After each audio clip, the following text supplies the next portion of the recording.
ஆண்டவரும் இரட்சகருமாகிய இயேசுவின் இனிய நாமத்தில் ஒவ்வொருவருக்கும் அன்பின் வாழ்த்துதல்கள்.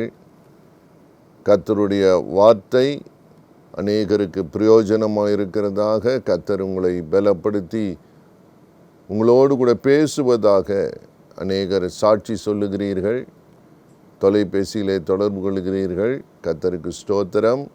இந்த நாளிலேயும் தேவனுடைய வார்த்தை உங்களுக்கு நன்மையை கொண்டு வரும் என்பதில் சந்தேகமில்லை. இந்த நாளின் தியானத்துக்கென்று சங்கீதங்களின் புத்தகம் 144 அதிகாரம் முதல் வசனத்தை கவனிக்கும்படி விரும்புகிறேன்.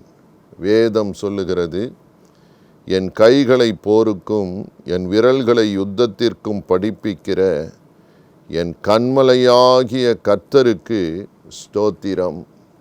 சங்கீதக்காரன் முதல் வசனத்திலேயே முதலாவது கர்த்தருக்கு ஸ்தோத்திரம் என்று கர்த்தரை துதித்து அவரை மகிமைப்படுத்துகிறதை பார்க்கிறோம். எனக்கு அன்பார்ந்த சகோதரனே, சகோதரியே, நீங்களும் நானும் செய்ய வேண்டிய காரியம், ஒவ்வொரு நாளும் முதலாவது அந்த நாள் துவங்கும் போதே நீங்கள் கர்த்தருக்கு ஸ்தோத்திரம் செலுத்தும்படியாக நமக்கு வேதம் வழி காண்பிக்கிறது. அதே அதிகாரம் கடைசி வசனம் சொல்லுகிறது, கர்த்தரை தன் தெய்வமாய் கொண்ட ஜனம் பாக்கியம் உள்ளது. நீங்கள் ஸ்தோத்திரத்தோடே அந்த நாளை தொடங்கும் பொழுது அந்த சங்கீதத்தின் முடிவிலே பாக்கியம் என்ற வார்த்தை வருகிறது. பிளஸட். ஆம் பிரியமானவர்களே, நீங்கள் கர்த்தரை தெய்வமாய் கொண்டு ஸ்தோத்திரத்தோடு உங்கள் வாழ்க்கையை தொடங்குங்கள். உங்களை பாக்கியவனாய் பாக்கியவதியாய் கர்த்தர் நிறுத்துவார். ஆனால் வாழ்க்கையிலே அந்த வசனத்தில் எழுதியிருக்கிறபடி யுத்தம் உண்டு, போராட்டம் உண்டு. இன்றைக்கும் அநேகர் தங்கள் வாழ்க்கையிலே அநேக போராட்டங்களை சந்தித்து கொண்டுதான் இருக்கிறீர்கள். வீட்டிலே போராட்டம், குடும்பத்திலே போராட்டம், பிள்ளைகளோடு போராட்டம், கணவன் மனைவி இடையே போராட்டம், சிலர் அலுவலகத்திலே எப்பொழுதும் போராட்டம், சிலர் தொழிற்சாலையிலே போராட்டம், ஆவிக்குரிய வாழ்க்கையிலே போராட்டம் இருக்கிறது. ஆனால் ஸ்தோத்திரம் என்று இந்த சங்கீதக்காரன் கர்த்தரை துதிக்கிறார். அதற்கு ஒரு காரணம், இந்த போராட்டமும் யுத்தமும் இருந்தாலும் கர்த்தரை ஸ்தோத்தரித்து அவரை சார்ந்து கொள்ளுகிற போது கர்த்தர் ஜெயம் தருகிறார். காரணம், 144 அதிகாரம் 2 வசனத்திலே இந்த சங்கீதக்காரன் சொல்லுகிறார், அவர் என் தயாபரரும் என் கோட்டையும் என் உயர்ந்த அடைக்கலமும் என்னை விடுவிக்கிறவரும் என் கேடகமும் நான் நம்பினவரும் என் ஜனங்களை எனக்கு கீழ்ப்படுத்துகிறவருமாயிருக்கிறார். பொதுவாக அவர் சொல்லவில்லை, என் தயாபரர் என்று சொல்லுகிறார். It is a personal relationship. அவருக்கும் கர்த்தருக்கும் உள்ள ஒரு நெருக்கமான தொடர்பை காண்பிக்கிறது. என் தயாபரர், என் கேடகம், என்னை விடுவிக்கிறவர். எத்தனை ஆசீர்வாதம்! உங்களுக்கும் இயேசுவுக்கும் எப்படிப்பட்ட சொந்தம் இருக்கிறது! அவரோடு கூட எப்படி நெருக்கமாக இருக்கிறீர்கள்! அந்த உறவு எப்படி இருக்கிறது! இந்த சங்கீதக்காரன் ஸ்தோத்தரிக்கிறதுக்கு காரணம் இருக்கிறது. போராட்டம் நிறைந்த வாழ்க்கை தான், இக்கட்டு நிறைந்த வாழ்க்கை தான், யுத்தம் நிறைந்தது தான். பாருங்கள், 2 வார்த்தை பயன்படுத்தப்படுகிறது. One is fight and other is war. போராட்டம் குறுகிய காலம் நடக்கிறது, யுத்தம் என்பது நீடிய காலமாய் நடக்கிற ஒன்று. அது கொஞ்ச நாட்களிலே இருந்து நாம் கடந்து போகிற போராட்டங்களும் உண்டு. சிலருடைய வாழ்க்கையிலே தொடர்ந்து அவங்க எதிர்ப்புகளையே சந்தித்து கொண்டிருக்கிற சூழ்நிலைகளும் வரலாம். ஆனால் ஒரு அற்புதமான வார்த்தையை இந்த கர்த்தருடைய தாசன் சொல்லுகிறார், என்னை படிப்பிக்கிற தேவன். The Lord who teaches me. ஆம் பிரியமானவர்களே, நாம் சொந்த பலத்திலே, சொந்த ஞானத்திலே, சொந்த அறிவிலே இந்த யுத்தங்களை ஜெயிக்க முடியாது, இந்த போராட்டத்தை மேற்கொள்ள முடியாது. அவருடைய அனுபவத்தை சொல்லுகிறார், என்னை படிப்பிக்கிற என் கர்த்தர், கன்மலையாகிய கர்த்தருக்கு ஸ்தோத்திரம். நீங்களும் நானும் அவரிடத்திலே படிப்பித்து கொள்ள வேண்டியிருக்கிறது. நாம் ஸ்தோத்திரம் சொல்லும் போதே சொல்லணும், ஆண்டவரே எனக்கு படிப்பித்து கொடுக்கிற கர்த்தருக்கு ஸ்தோத்திரம். Do you have a learning heart, learning spirit? நாம் அநேக காரியங்களை தேவனிடத்திலே படித்து கொள்ள வேண்டும். பிரியமானவர்களே, தினமும் சம்பவிக்கிற எல்லா போராட்டத்தின் சூழ்நிலைகளையும் நாம் தேவனிடத்திலே, கர்த்தரிடத்திலே, இயேசுவானவரிடத்திலே, பரிசுத்த ஆவியானவராலே நாம் படிப்பித்து கொடுக்கப்பட வேண்டியிருக்கிறது. We do not know so many things. ஐயா, சிலருடைய வாழ்க்கையில் எப்படி முன்னேறுவது, எப்படி சமாதானத்தோடு இருப்பது, சமாதானத்தை கெடுத்து கொள்ளாமல் பாதுகாப்பது எப்படி, சுகமாய் இருக்க சத்துருவை மேற்கொள்ள தேவன் தான் நமக்கு படிப்பித்து கொடுக்க விரும்புகிறார். நாம் கற்றுக்கொள்ளுகிற ஒரு நிலையிலே அவரிடம் வர வேண்டும். உங்கள் இருதயம் திறந்திருக்கிறதா? உங்கள் செவி கர்த்தருக்கு திறந்திருக்கிறதா? எப்பொழுதும் நாமே பேசி கொண்டிருக்கிறதில்லை. அவர் நம்மோடு கூட பேசட்டும். நாம் என்ன செய்ய வேண்டும் என்று அவர் நமக்கு சொல்லி கொடுக்க விரும்புகிறார். ஆம் பிரியமானவர்களே, தாழ்மையோடே கூட.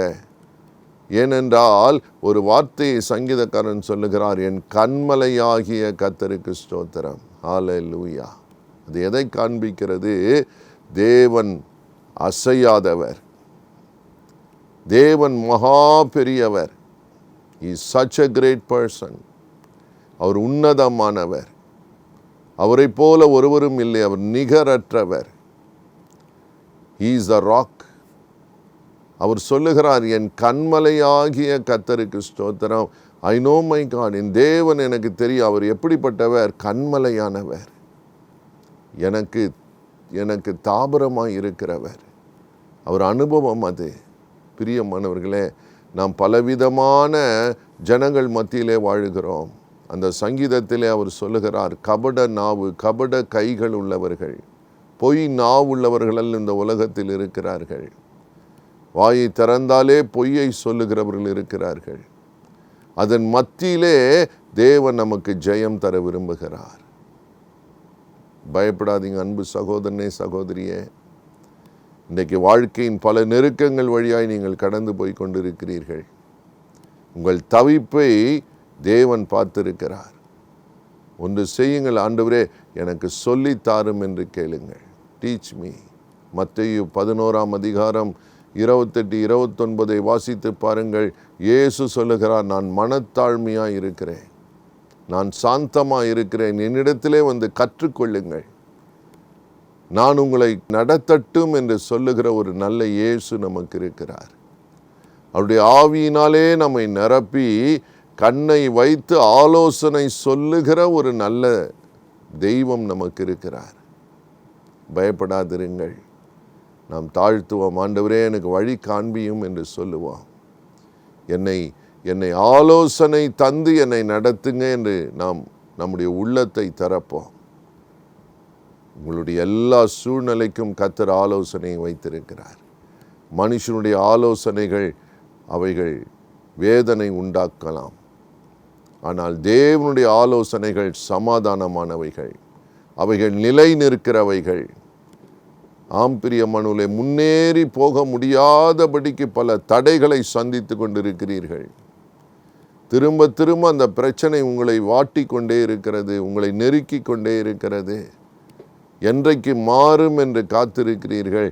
கர்த்தரிடத்திலே கற்றுக்கொள்ளுங்கள், அவரோடு கூட ஐக்கியப்படுங்கள். கர்த்தரை தன் தெய்வமாய் கொண்ட ஜனம் பாக்கியம் உள்ளது.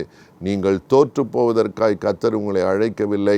நீங்கள் பாக்கியவானாய் பாக்கியசாலியாய் மாறுவதற்கு, வாழ்வதற்கு கர்த்தர் உதவி செய்கிறேன் என்று சொல்லுகிறார்.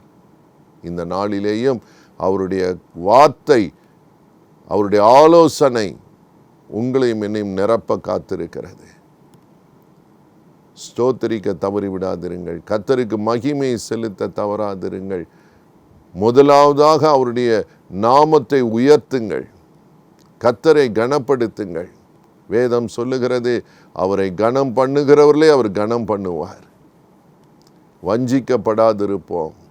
இந்த உலகத்திலே தவறான ஆலோசனைகள், தவறான பாதைகளை காண்பிக்கிற அநேகர் இருக்கிறார்கள். பல காரியங்களிலே உலக பிரகாரமான ஆலோசனைகளையே தந்து கொண்டு போவார்கள். பிரியமானவர்களே, தேவன் அப்படி அல்ல. சில நேரங்களிலே, எல்லா நேரத்திலும் அவரை சார்ந்து கொள்ளுகிற போது அவர் தருகிற ஆலோசனைகள் அற்புதமானவர்களாக இருக்கும். நம்முடைய சிந்தையிலே இருக்கிற அந்த அழுத்தங்களை மாற்றி விடுவார். அவருக்கு தெரியும் வழி எங்கே இருக்கிறது, எங்கே வாசல் இருக்கிறது, எங்கே விடுதலை இருக்கிறது, எங்கே வெளிச்சம் இருக்கிறது என்று கர்த்தர் அறிவார். ஆம் பிரியமானவர்களே, உங்கள் இருளிலை வெளிச்சமாய் மாற்றுகிற ஒரு நல்ல கர்த்தர் இருக்கிறார். அதற்காகவே சிலுவையை நமக்காய் சுமந்தார். இன்றைக்கு பாவத்தோடு போராடி கொண்டிருக்கிற அநேகர் உண்டு. உங்களுக்காக எனக்காக சிலுவையில் அந்த பாவத்தை சுமந்து தீர்த்த ஒரு அற்புதமான இயேசு இருக்கிறார். ஹல்லேலூயா. அந்த சிலுவை அண்டை வருகிற போது அந்த போராட்டத்திலிருந்து ஒரு விடுதலை நமக்கு உண்டு. ஒரு பரிசுத்த வாழ்க்கை உண்டு, ஜெயமுள்ள வாழ்க்கை உண்டு. பயப்படாதிருங்கள். சிலுவையிலே தேவன் நம்முடைய துக்கங்களை சுமந்து தீர்த்தார். நம்முடைய பாடுகளை ஏற்றுக்கொண்டார். நம்முடைய நோய்களை சுமந்தார். நம்முடைய வேதனைகளை சுமந்தார் என்று ஏசாயா 53:4-5 சொல்லுகிறதல்லவா. சமாதானத்தை உண்டு பண்ணும் ஆக்கினை அவர் மேல் வந்தது என்று. அவர் காயத்தின் தழும்புகளினால் சுகமாகிறோம். இன்றைக்கும் அதை செய்வார். உங்களை வாழ வைக்க விரும்புகிறார். ஒன்று மாத்திரம் சொல்லுவோம், எங்கள் கண்மலையான கர்த்தருக்கு ஸ்தோத்திரம். தெய்வமாய் கொண்டிருக்கிற ஜனம் பாக்கியம் உள்ளது என்று சொன்னீங்களே, என்னை தாழ்த்துகிறேன் என்று சொல்லுங்கள். தேவனுடைய வல்லமை உங்களை ஆண்டு கொள்ளும். நாம் ஜெபிக்கலாமா? உங்கள் அற்புதத்தை எதிர்பாருங்கள். கர்த்தருடைய மகிமை இப்பொழுது உங்களை மூடும், உங்கள் வீட்டை மூடும், உங்கள் தரித்திரம் மாறும், உங்களுடைய இக்கட்டு, உங்கள் பாவத்தின் போராட்டத்திலிருந்து ஒரு நிரந்தர விடுதலை இயேசு தந்து நடத்த முடியும். ஜெபிக்கலாம். எங்களை நேசிக்கிற நல்ல தகப்பனே, இப்பொழுதும் பார்த்து கொண்டிருக்கிற அன்பு சகோதரன் சகோதரிக்காக நன்றி. உம்முடைய வார்த்தை அவங்க உள்ளத்திலே எழுதப்படட்டும். உம்முடைய ஆலோசனை தந்து வழி நடத்த நீர் பிரியமாயிருக்கிறீர். உம்முடைய மகிமை சூழ்ந்து கொள்ளட்டும். ஒவ்வொரு வீட்டுக்குள்ளேயும் உம்முடைய பிரசன்னம் அளவில்லாமல் நிரப்பட்டும். ஒவ்வொரு இருதயத்தையும் நிரப்பட்டும், சிந்தையை நிரப்பட்டும். தகப்பனே, உம்முடைய வார்த்தை ஒவ்வொரு இருதயத்தையும் நிரப்பட்டும், சிந்தையை நிரப்பட்டும். வீணான யோசனைகளுக்கு விலக்கி காத்துக்கொள்ளும். தகப்பனே, தவறான எண்ணங்களிலிருந்து உம்முடைய பிள்ளைகளை விடுதலையாக்கும். தவறான வழி நடத்துதலிருந்து விடுதலையாக்கும். தவறான வழிகளிலே போகாதபடிக்கு கர்த்தர் ஆலோசனை தந்து திருப்ப வேண்டும் என்று கேட்கிறோம். மனது உருகும் ஆண்டவரே, இருந்ததையும் இழந்து போய் நிற்கிற அநேகர் இருக்கிறார்கள். மனது உருகும் அப்பா. ஆண்டவரே, கண்மலையான கர்த்தர் நீர் உதவி செய்ய நிற்கிறீர். இந்த நேரத்தில் உம்முடைய மகிமை ஒவ்வொருவரையும் தொடுவதாக. ஒவ்வொரு வாலிபனையும் வாலிப மகளையும் தொடட்டும். நம்பிக்கை இல்லாத இந்த உலகத்திலே ஒரு நம்பிக்கை தருகிற உண்மையுள்ள கர்த்தர் நீர். ஜெயத்தையும் ஆசீர்வாதத்தையும் எடுத்துக்கொள்ளுகிறோம். ஒவ்வொருவரையும் விசாரித்து ஆசீர்வதியும். நீர் ஆண்டவரே உயிரோடு இருக்கிறீர் என்பதை காண பண்ணுங்க. உம்முடைய நேசம், உம்முடைய அன்பு மாறாததல்லவா.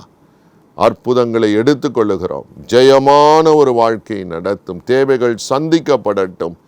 சுகம் உண்டாகட்டும். இயேசு இரட்சகர் நாமத்தில் நல்ல பிதாவே. ஆமேன், ஆமேன். God bless you.